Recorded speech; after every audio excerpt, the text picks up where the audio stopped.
Aloha! My name is Ashton Nicolas Obrero, and I'm the founder and CEO of Creative Natives.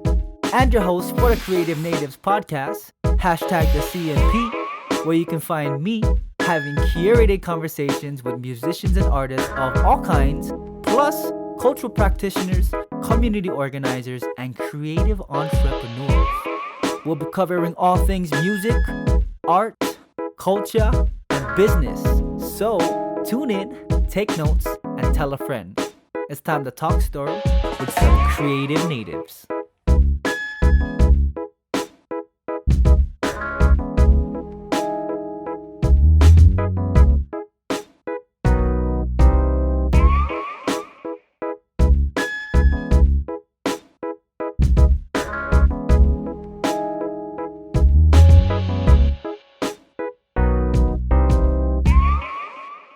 Hilo native Kamaka Dias is that crazy guy who paid off $53,000 of student loan debt in just 11 months. That's crazy, man. Like, that's a feat. Kind of not a random feat, but it's like a good feat that one wouldn't really think of Unless you're crazy. unless you're crazy. After graduating from the University of Hawaii, you joined the Peace Corps and you found yourself living in Madagascar for 3 years. Kamaka ended up returning home with, I like to say, a book's worth of amazing experiences, but not without having to face that massive school debt, right? So I think it was about a year ago where you officially announced this ambitious endeavor. Is like the beginning of 2020, I think, was it? It was the December 6th, December 6th. 2019. That's when I first made my announcement video, and then I started January 6th, 2020. Nice. I had a That's process. crazy. I planned it out. I actually remember hanging out at that one party, and that was like the last time you were able to cruise for a bit, and then because you're going to go right into the race to 50K. That was when we were pole dancing. Yep, good times, good times. And then you took your talents to Hilo, as we've seen in the Hawaiiverse episode. That was awesome, by the way. Shout outs to them. Mhm. But yeah, man. I'm trying to recall the first time we met. I believe it was at Ho'okua'aina. Way there. It was a poi day. Yeah. I Um, think we rode in the same car. we did. I'm pretty sure, or unless you just Wait, met. wait, wait. Did we ride with Rachel? Yeah, because usually I would get dropped off. I would drive to her house, and then she would pick you up. I think. Yeah, that's right. You guys Yeah, lived I close would run to each down the other. street. Yeah, that's good times, man. Yeah. Um, yeah, that's crazy. I remember like hearing you. I guess we were talking about like that's when you. Yeah, I completely forgot about that car ride. Honestly, like I'm pretty sure we kind of did like a brief exchange of like life update, right? Yeah. But We I'm talked only about now, huh?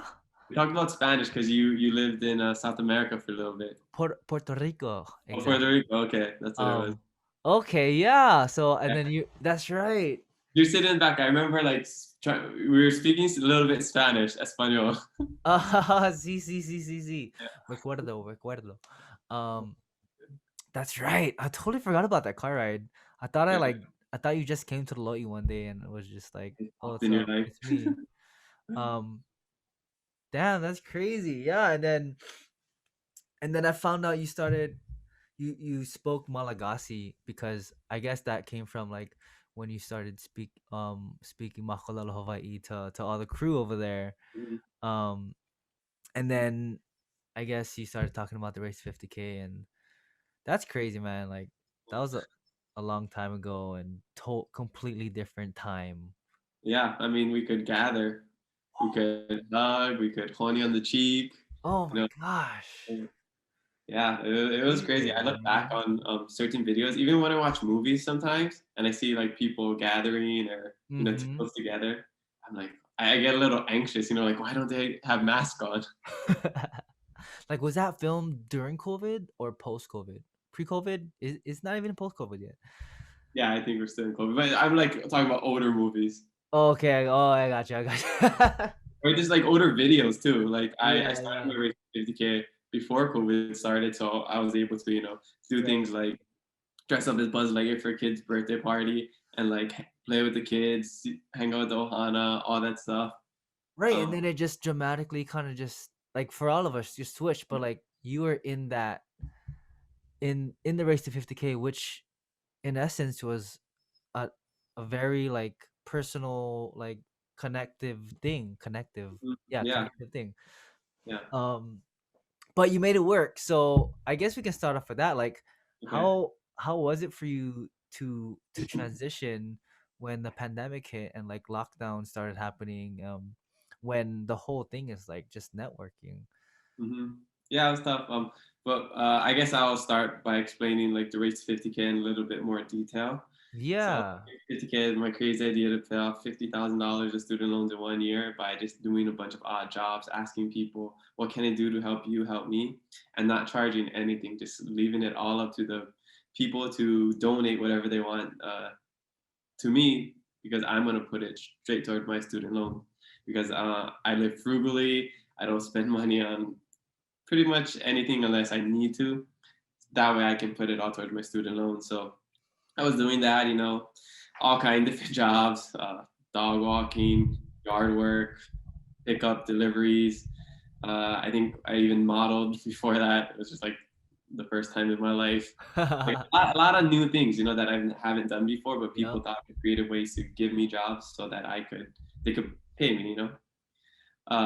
But yeah, so when COVID happened, I flew to Hilo for I think my cousin's uh, wedding, and I was gonna do a job where I was bringing things to Hilo as well. But then, right, as soon as I got there, it got canceled, and then I got stuck there for 3 months because that's the same week like everything locked down, Hawaii locked down for like I don't know 2 weeks, 3 weeks at first. Something like that. So yeah, it was weird because like at first I still wanted to do things. I still wanted to be out in the community because my job, relied a lot on connecting with others and like being face to face. And I also love the human connection. I don't Right. like to do everything like online or on Virtually. Zoom like this. Yeah. But this is a reality of it now.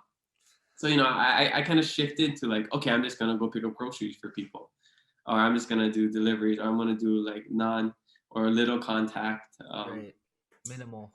yeah, minimal contact things.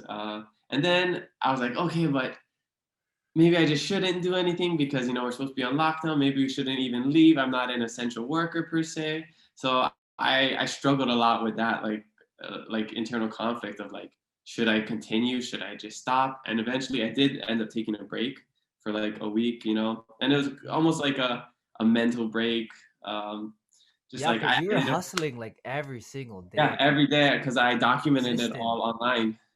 Right. Instagram, Facebook, like my mornings all the way to my nights. Every single night I had like a recap post of how much money I made, how much money I spent. So even if I like got home from a job at 12 a.m., I couldn't just go straight to sleep. I would have to like type everything out and post that on Facebook by like 1 a.m. So it was a constant hustle.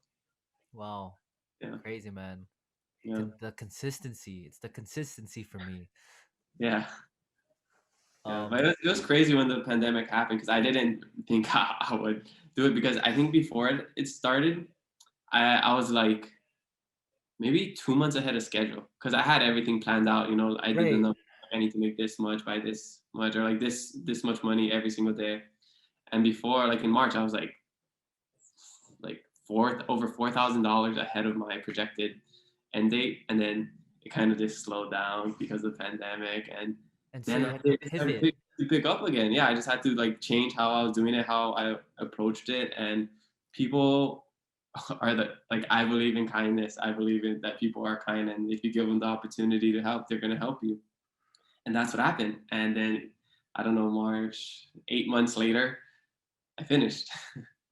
Crazy. Yeah, pretty Wow. nice.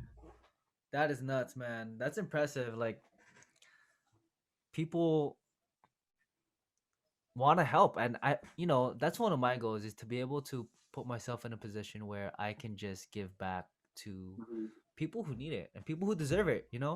who people who are gonna use it for the right things, and use it for the community, and just supporting others.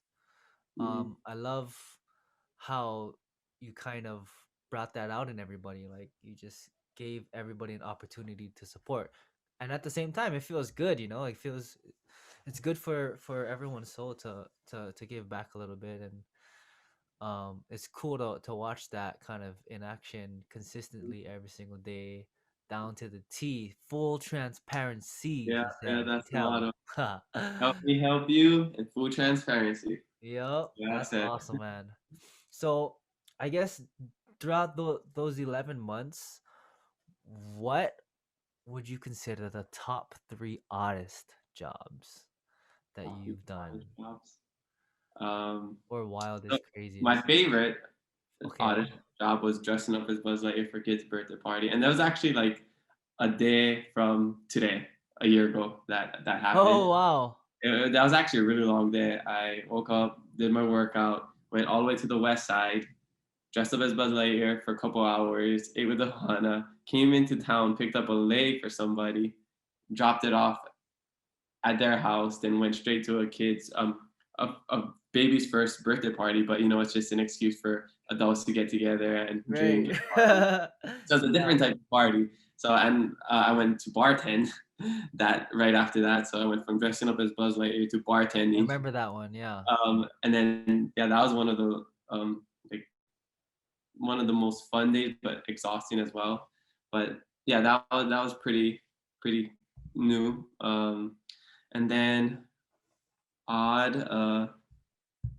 Um, oh, there's a lot. I don't know what you consider odd. um, I have been asked for nudes and like to create OnlyFans. So I didn't do that. Right, right. Um, I guess those are legal, but like, yeah, yeah, I yeah. got you. I got you. I said anything as long as it's legal. You did And say technically that. You did legal, say but I always told them it depends how desperate I get by the end of that. the year. And luckily, I didn't get that desperate. So Oh man, the community did not want that from you. Nah, nah, nah, nah. yeah, We want those modeling pics though. We'll pay for that. that was a different time before when I was healthy and I could actually do a push up. Oh Yeah, man. I modeled for like a men of Hawaii shoot guy or did that. That was the first time I ever did that. I did I don't know, babysitting, dog walking, delivering malasadas. You're hustling those cans like Oh consistently. yeah, I recycled almost every single week. I just picked up recyclables from people. That's like a type of donation, instead of giving me money, they just give Mm-hmm. me cans and then I took the time to sort it all out, take it to the recycling center. Did you tally up the amount of money you got just straight from? Not yet. I'm No? working on it. Somebody's Oh actually yeah. gonna help me with that. She's gonna make an Excel sheet for me and like, break it all down. I'm still slowly trying to like write everything down, and with one arm, it takes forever. I just get over it, and I'm like, I'll do this later. That's true. Procrastination. Um, Wow. but yeah, that one of the oddest ones I think. I don't know if people remember this, but I went to help this realtor. Um, and she was doing an open house, and my job was to just drive people up and down this really steep hill. So I would just wait at the bottom. When somebody comes, I'm like, hey, I'm gonna drive you up, and I drive them all the way to the top. I wait and I bring them all the way down. And like during that like short ride up or down, I try to explain to them what I'm doing. Like, this is yeah, I'm doing this. I paid off my student loans, and like sometimes by the time we got down, they actually gave me a tip. Like, Wow. I think one lady gave me like $20. How Um, many seconds of a car ride was that? it was maybe like 30 seconds. I don't. It was a steep hill, but I went slow, and then Right. Oh, um, that's amazing. That's brilliant. yeah. I mean, so that, and then that same lady actually. I guess some of my weirdest job was from Auntie. I don't know. I can't think of her name, but I knew her daughter. She called me one day to ask me to go to this house and look for this key because somebody wanted to like tow a car that was like outside of the house. So I had to like go inside this car that was open in their garage and like look for a key and then go inside the house and then look inside the house for this one like title and then give it to like this tow truck guy Wow. that was from like I was like Egypt or something, and then like call it was like I felt like I was on a like a secret mission. That was pretty epic. That sounds intense. That was an odd job. I'm sure I have a lot more. I just can't think of it right now. But Yeah. it will be in my book. Everything will be in my book. Oh man, that sounds so exciting. Like it's a different experience, like literally every day. Yeah, exactly. You wake up and you do something new every day. Random, just the most random. Yeah, And you never know, like people, need help at any instance, and to have someone that you can just call up and be like, "Yo, I need this done like right yeah. now." People actually like those spontaneous jobs when That should be like just message a me. job itself. Yeah, I know they have like things like TaskRabbit or where people have like certain, I guess, tasks that they need help with, and they post it and people can do it. Um, Oh, there's probably an app for that. it's similar to that. Yeah, where you have somebody on call all the time, as long as it fit inside my schedule, because I had a pretty tight schedule and I was like very meticulous of like how I did things, planned it by the minute, seconds. Wow. But yeah, I guess that's what assistants are for. yeah, I know. Interns. It was like running a business, but doing everything on your own. So that's why I was so burnt out at the end. Mm-hmm. Yeah, that's like networking 101 right there. Like smooth and well executed. Successfully, might I add. Yeah. I wouldn't So you mentioned recommend it. what's that? You wouldn't recommend I it? recommend it to anyone. Oh man, but you did it, and that's what matters. And now you're debt free. Yeah, and I hope people can take little chunks, little lessons from everything I did and apply it to their real lives. And that was kind of the goal, not just to pay off. It wasn't just about paying off student loans. It's about working hard. It's about living below your means. It's about helping each other out and stuff like that. So that's what I On hope top of people try. that, man, it's just very inspiring to like do Um, such a thing. yeah. So you mentioned your book, yeah. That's your next endeavor. I guess you'd say. What is it about? And yeah, what's it about? And what's if anything, any other endeavors are happening after that? What is it? What's next? Well, yeah, I like to think of myself as a creative native. I'm the idea guy. I have all these crazy ideas running through my head, especially late at night. Um, so I like to write. I like to write poetry, just like about life. So right now I'm about to publish a book about from my Peace Corps Madagascar blog post online. I'm turning that into a book. I'm about to publish that like today. I guess it's kind of late, but maybe tomorrow, this week. It's pretty much done. I'm just going through the final edits. Nice. Um, right after I do that, I'm going to find a literary agent and try to get signed by a big publishing house to publish my Race to 50K book. And after that, hopefully more book deals come. And while I do that, I want to, continue to do things to support the local community. Like right now, I'm working for a local online directory called Hawaiiverse. We did a video with you, um, and I'm the host and director of outreach right now. So I just love supporting local. I love giving back because that's what fulfilled me so much about the Race to 50K was that I wasn't just you know doing a job for like a big company. I Yeah. was helping people directly, like local people. Like Yep.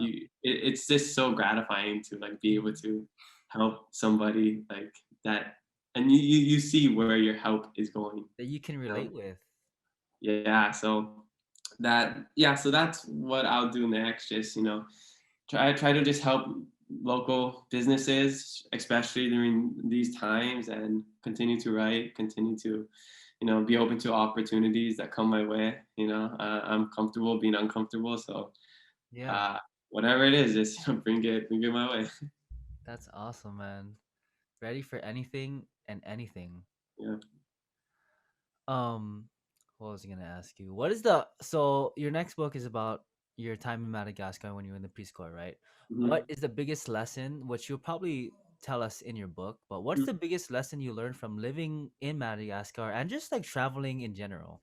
Mhm. Yeah, I mean, travel opens your eyes to a lot of things, especially coming from a small place like Hawaii. Until you leave, you don't realize how big the world is.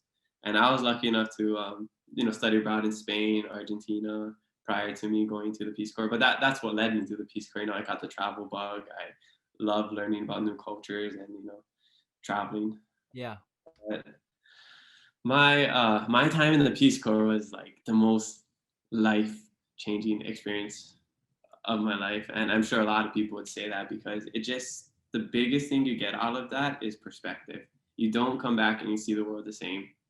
Yeah. Whether that be the way we live, the how we live, uh, like having running water, electricity, wasting food, going to fast food restaurants or like chain restaurants. My time over there really taught me to, you know, support the local community because I lived in a rural village and you go to the market to get your food, you know, you get it fresh, you don't have a refrigerator. So just going every single day, talking to people, enjoying that, like connecting to people while being disconnected is like the best thing ever because you you take away all technology, all our phones and whatever, and all you have is each other, right? You Yeah. all you have to do is connect and with your words and your thoughts, and that I feel like that's a little lost in our society today. Definitely. So that's what I really enjoyed about Peace Corps, just being off the grid and away from society, and just learning like a lot about other people and myself because you know I learned a lot about myself, my limits, my capabilities. You know, I feel like I have no limits. Like after living in peace in Madagascar for 3 years, I came back and I was thinking I'm not afraid of anything. Yeah. I can do whatever I want. If I can survive there, if I can survive having surgery in Madagascar, 31-hour bus rides. Did you get sick over there too? Yeah, I got sick. I got an amoeba. I had appendicitis. I had um, parasites lay eggs in my feet and I had to dig it out. What? I had food poisoning from eating like cow brain. I had schistosomiasis. That's like a parasite, a waterborne parasite that goes inside of you. So many things, but Guys, this is the preview to his debut book. yeah, it's crazy. But you realize like you can get through it. You can get through anything. You just stick with it. Just keep like putting one foot forward and don't give up. It's super cliche, but you just keep going and like you realize like something in the moment seems really difficult. Like I don't know how I'm gonna get through this, and Yeah. then you do it little by little, and at the end you're like, I just did the thing that I thought I couldn't do. Yeah. It's like learning guitar. So I bought a guitar over there, and I Mhm. know you're like a master at playing I instruments. don't know if I would say that, but But my friend Juan, he's really good at guitar, so he okay. would teach me and my friend Steph how to play guitar, and we didn't know how. And he would teach us more than words, and it's a lot of like picking or like Yep, yep. there's a lot of like he's doing it. I'm like I have no idea how I'm gonna do that, how I'm gonna move my fingers and pluck these strings like that. And then I just keep doing it, doing it, doing it. And like a couple months later, I was doing it. And that, you know, that's just like anything in life. Yeah. You know, just don't give up. Like continue, like work on your craft, whatever it may be. If you have a goal, just keep going before you go with the race 50K, you know, doing my thing. Pandemic hits, I could have stopped. I just kept going, you know, I pivoted. And then Great. in the end, I accomplished my goal. And I learned that from Peace Corps. Who I am today, you know, has a lot to do with how I was raised. But that like pivotal moment in my life was from being in the Peace Corps. Wow. Beautiful. Yeah. That's awesome, man. Um yeah, I just like seeing how disciplined you were in your consistency. Um how did it was there ever like a time where you just was like I just want to stop and just I guess you did have that mental break we talked about before Hmm. um when COVID hit. But any other time was there just like a time where you it was too overwhelming?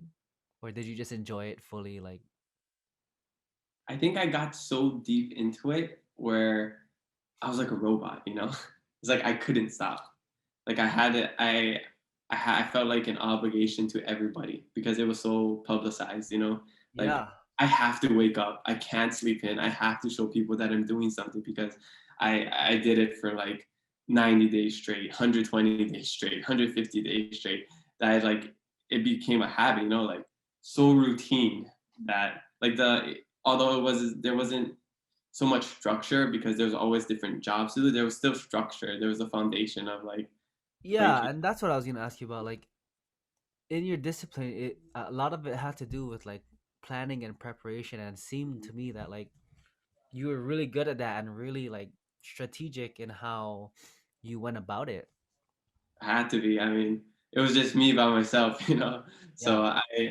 I knew, and I had a timeline. You know, I wanted to do it within a year, so I had to be super strategic about it. And like that's what I'm excited to share with people in my Race to 50K book, all like the behind the scenes things that people Yeah. saw. Because even though I was fully transparent about my life, there's still things that people didn't see, like the late nights, like the getting home so exhausted and thinking like, oh, now I gotta post about everything that I Yeah. did. You know, like you just work a 6 hour job and then you gotta post about doing your 6 hour job. Yeah, like ha- l- being the kind of person you are, like enjoying those connections and then having so much time on the screen after that, I feel like, and just for it to be a system, I feel like that can be draining. Just even me, just to like be on the screen and be doing work, even though it's like, our lives now. Hmm. That must have been a lot for you to do. Yeah, no, it was, especially coming from having almost none of it from Peace Corps and then going right into all of it. Oh, true. Yeah. So it was an adjustment. It was, but I did what I had to do, and that's why I say I wouldn't recommend it to anybody because like I enjoyed the jobs and everything. I didn't enjoy posting everything on social media, but that was the promise I made. Right. That was the exhausting part. Um, Having to always just be present. Yeah. Um, Hold on. but Give me yeah, 1 second, my bro.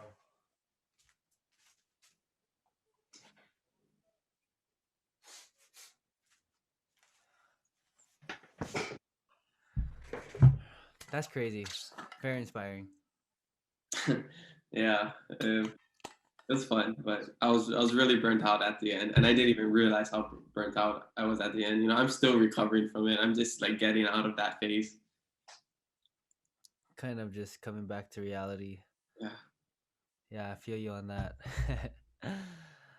I want to switch it up a little bit Yeah. with this question. A little bit. Um, but how was it for you growing up in a Hawaiian speaking household, and why do you think it's important to perpetuate language and just culture in general? Yeah, that's a great question. Well, yeah, I grew up in a Hawaiian household because my dad only speaks Hawaiian to us, so we were born and raised speaking Hawaiian. Hawaiian is my first language, and I went to Hawaiian immersion school my whole entire life, all the way up to my senior year. That's when I moved to Oahu and played sports for Kaiser. But growing up like that, I think you don't, as a kid, it's really like the grass is greener on the other side because you're almost in a bubble because Hawaiian immersion school, especially back then, was so small. Mm, Uh, I had maybe 10 to 20 people consistently in my classes, and it's not like you get a new student every year. You have like the same people you're going to school with like the entire time, and you're speaking in a language, and then you go play sports or whatever. You go outside, you hear everybody speaking English, and you're like, I want to do that. I want to go to a regular school. Like I want to do this and that, but you don't yeah. appreciate this blessing that you have in being able to speak your native tongue. Yeah. So like growing up, I mean, it was really fun. I have a lot of siblings. Um, that was a fun aspect of it. And we were raised with a lot of Hawaiian values, like working hard, respecting elders, and things like that. But yeah, I didn't appreciate it until I was older.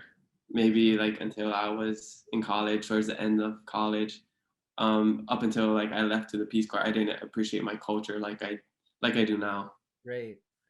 Yeah, It took leaving for you to learn a lot about the appreciation you have for your yeah, home. it happens a lot. I mean, that's just how it goes. When you're young, you're not thinking about that.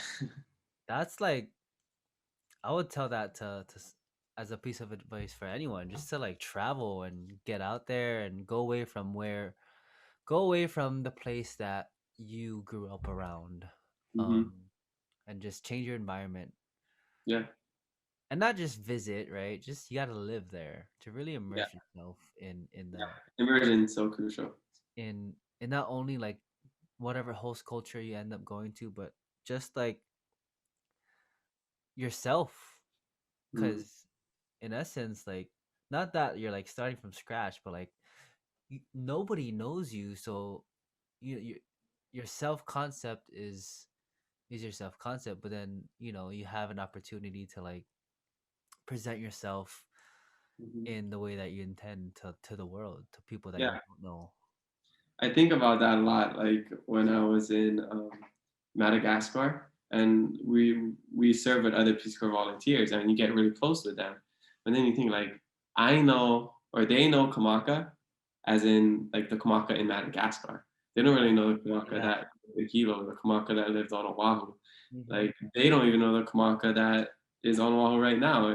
That's like super into a lot of Hawaii and all those Yeah. things. You kind of adapt to your environment, but Mhm. it's cool. Like people know you in like certain parts of life. Like the college version of you, the high school version of you, and Yeah. there's like similarities through it all. But still, it's different. Yeah, totally. Totally. Interesting to think So when about. you were out there too, you learned how to speak Malagasy, is it's called, right? Malagasy. And And yes, yeah, how Malagasy. so did everyone speak that over there, or was there like another language that coexisted with that one? So Madagascar is a French colonized Okay. country. French. So French is a secondary language. Okay. Um, but we did Secondary. speak. What is that? Secondary. Second, yeah. So Mm. Malagasy is the first language, which is good, because like here in Hawaii, English is the first language and Yeah, Hawaiian that's why I secondary asked that. language. I was like, It should be okay. reversed, Right. but just not a lot of people speak Hawaiian. But anyways, when you join the Peace Corps, you have like 3 months of training. So within that 3 months, you live with a host family. You have like 4 hours of language class every single day. You're fully immersed in it. uh, and the better you learn the language, the more you can like connect with others, and the easier it is to live your life. So you finish training, they throw you out at your site for that you're going to live at for 2 years, and you just need to speak it to get by, because nobody speaks English. Maybe you have a few people that speak a little broken English, um, but if you don't speak the language, then it's going to be hard to get by. So I love the language. It's actually similar to Hawaiian. It's in the same Austronesian family as Hawaiian, Micronesian, all these other languages, Maori. So it was really cool too. Philippines And too. what? Don't forget the Philippines. Yeah, yeah. I don't know too much Filipino, so I can't really compare. Yeah. I'm taking class. I just actually got my certificate in the free class I got. I Mm, took in Ilocano. Free class is great. Shout out to Ila Laing. yeah, I think Ilocano has a lot of Spanish influence, right?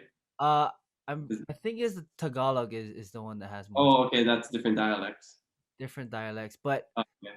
even just like Micronesia, for example, before we were the Philippines. I mean, we were named the Philippines after Saint Philip, I believe. King Philip, Saint Philip, King Yeah. Philip. And before that, it's a huge archipelago with choke islands. So like each island wasn't really considered their own dialect. It was just their own language. Like they were Mhm. the Ilocanos, they were the Visayas, Mm. right? Kind of like Chamorros are different Yeah. than Marshallese, for example, right? Um, but over time, just Philippines was just colonized for so long, you know, it kind of just all integrated, and now it's considered dialects. Mm. That's But interesting. yeah, it is interesting. I'm still learning a lot about it. Yeah. But it was cool to brush up on some Ilocano and Yeah. Can you count to 10 in Ilocano? I want to see if um, there's similarities. man, growing up, my grandma would always help me speak, try to count to 10, but my sa dua talo ipat nima Sangapolos 10. I can't remember 6, through 9. Okay. Well, I heard two. It Dua? was say it again. Dua? Dua. It's like elua. In Malagasy, it's rua. Dua. Dos? Dos, yeah, and also Spanish. And then lima, lima, 5. Yep. Yep. Yeah. Exactly. So I mean, yeah, it's cool. There's a lot of overlap from different languages. So like if I went back to school, I'd love to go back for linguistics because I love languages and like breaking it down and Yeah, you know totally. see that etymology. My actually Zach introduced me to him. Manong Lane Wilkham. He's a tattoo Mm. practitioner, and he gave us our batok on our arm. Oh, And he's like specializes in linguistics. He has shout out to Manong Lane, by the way. He has a book out called The Forgotten Children of Maui, and mm, he talks about the connections of the people in the Austronesian family. cool. Um and how Maui is connected all throughout Polynesia, Melanesia, Micronesia, and ultimately Austronesia. Just different names, right? Yeah. So for example, Maui is Maui, but for in the Filipino it's Lumawig. Mm, Um, and like most Filipino words, you add the G, you add the G, it makes it Filipino. So like Neo is Niog in mm, Ilocano, yeah. and then you hear like Lumawig, right? And it's cool how he just explains it all. He goes in depth because he's just been studying it for so long, and Yeah. it was an honor to get this potok from him. Hmm. But Super do interesting. you have any tattoos? I do. I got one in Madagascar. I'm trying to take this off. Oh right, I did see that. Yeah. It's funny because it's in a pretty like obvious place. It's like right on my forearm. It's the only tattoo Yeah. I have. Um, yeah, I just had wrist surgery a couple weeks ago, so I'm healing up. Delicate little forearm there, There's or my, wrist. you can see. But if I can bend my arm, here it is. Ah, maybe Maybe you can stand up. What is it? it says Ohana. I Oh, think you have to see it pretty. It's sideways right now, but okay, I see it. I see it. yeah. But yeah, so this is a rice stalk Rice because is in Madagascar they grew a lot of rice, and so they would oh, all say we'd all say rice is life, but ohana is in front of the rice, because ohana is like the most important thing to me, uh-huh. family. And then the Okina is the island of Madagascar. Oh, So a lot of people always forget the Okina on ohana, uh-huh. and a lot of people don't really know about Madagascar. They forget it's like a real place, not just a cartoon. Yeah. So that's the point. And then there's 6 letters. I have 6 siblings, including me, and then 8 rice stalks, like the 8 Hawaiian islands. So there's Yeah. a lot of meaning to it. You are considered the Okina? What is that? You're the Okina in the family? No, no, no. Whatever the golden child is, that's what letter I'd be. I feel like that'd be the Okina, right? Ukina's probably Lay. Lay, if you're watching this, you aren't adopted. We remember that you were part of our family.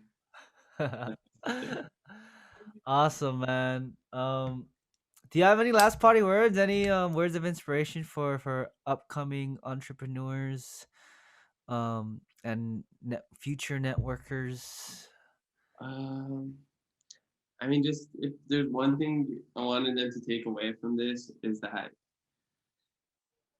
if you if you want something, you just gotta do it. You gotta put in the work. Like nothing's gonna come easy. I mean, there's a quote that says like hard work doesn't work unless you do, or Nice. something like that.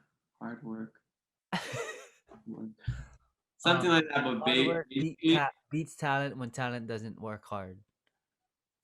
I think that's what I'm thinking of. But there's also a similar one to what I just said. We need a fact Oh, checker. yeah, On I know, right? And there's also one, I learned a lot about the power of the mind, just being in certain situations and being able to push and persevere, be resilient to things. So I think people are more capable of what they think they are. So if ever you're like stuck, you don't think you can do it, just push a little bit more, just like expand your boundaries, just like push through your limits, don't cap yourself. I think a lot of times we just cap ourselves. We're like, oh, this is the best I can do, not Mm. knowing that there's just so much more that they're capable of. So I think that's something that I want people to understand. Yeah. And another quote I like is whether you think you can or you can't, you're You're always right. right. Yep, Yeah. I love that one. So I believe in that. It's all in the mind. I truly believe. Perspective and yeah, respect, man. I'm definitely on that same vibe and work with the same mindset. Yeah, yeah, that's why we get along. I Similar love mind. it. I love it. Um, oh man. So I guess my last question Hmm. for you this evening. Thank you, by the way, Kamaka, for cruising with me all night, just voila out talking story. Yeah, enjoy this. What would you consider to you? What is a creative native? Creative native. Well, I mean, the native part is pretty explanatory. Okay, So, but to you, like, creative, what does that I think name someone that thinks, what is that? to you? Like, what do you think that name means to you? I think of somebody who obviously thinks outside of the box, but isn't afraid. I feel like creative people aren't afraid, and native people, not just native Hawaiian. I'm sure a lot of other cultures can relate to this. They aren't scared. I mean, like Polynesians, they're wayfarers. They went on treacherous seas. They explored the vast unknown. So they were not scared of anything. So when when people are afraid, a lot of times it's fear of being judged, fear of like doing something wrong. So I don't think creative people are afraid. They're not afraid to be wrong. They're not afraid to fall straight on their face, you know and that's what a creative native to me are just fearless people. Love it. And I believe I'm fearless. I believe I'm a creative native. I think outside the box. I don't trap myself in like what I think I can do, because I think I can do anything. If I wanted to be a rocket scientist, I could. A No, scientist, I Kamaka, could. you're I just wrong. don't do it because no, I just don't want to do it. That's all. That's the only reason. Wrong, Kamaka. You can do more than anything. Yeah, I can do more than anything. But yeah, I think that's what a creative native is. It's just like somebody who's fearless and not afraid to take chances.